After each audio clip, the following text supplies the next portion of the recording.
going to give you the tips that I've used in my growing environment and that has been successful for me. So the first thing I found is light. These plants really need a lot of light if you want them to flower, because in nature they often grow as epiphytes, so high up in the trees in areas where there will be a lot of light. And I keep my plant in an east-facing window, so it gets direct morning sunlight, and it does really well. Now, there is some paling on some of the leaves closest to the glass, but I'm not really too fussed about that. So in my experience, you want the leaves of your avocado to be a lighter green color and not a dark green color. A dark green color can be indicative that the plant is not getting enough light. So some direct morning or late afternoon sun is absolutely perfect.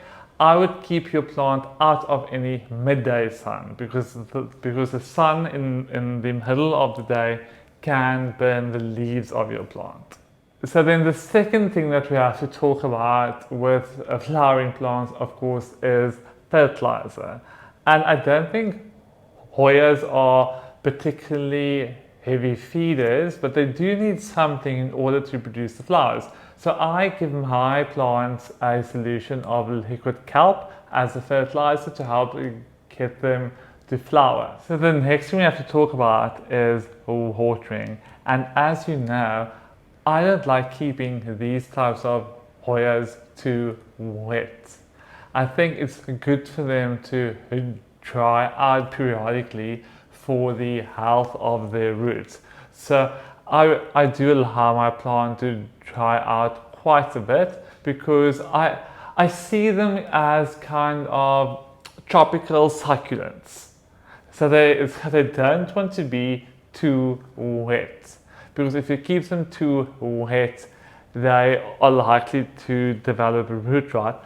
And I also think that perhaps they need the stress of being dry in order to produce flowers, because a lot of plants actually produce flowers as a result of some kind of stress. So either cold stress or drought stress, or the stress from shortened tail lengths, which should be the case with winter flowering plants. So I do think that maybe that stress is good for them. Obviously, I don't let them dry out to the point that the leaves start to desiccate, but about half the pot. So I let about half the pot dry out before I water them again. In my opinion, these types of Hoyas, like the Abovahata, the Conhosa, Publicalic, there's also the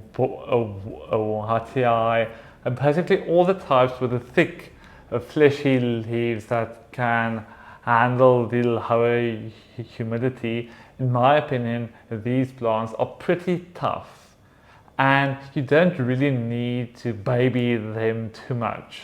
I mean, at my old place, my Conhosa grew outside and it produced flowers. So yeah, it's not a plant that is too finicky. Hi everyone, so one last reason I just wanted to give why your plant might not be blooming is that your plant might not be at blooming size. Generally, these plants need to be between 3 and 4 years old in order to produce their first blooms. So guys, I hope that you've enjoyed this video and that you found it useful. If you like this video, please give it a thumbs up and please subscribe to see more videos like these. I will see you in the next video. Bye.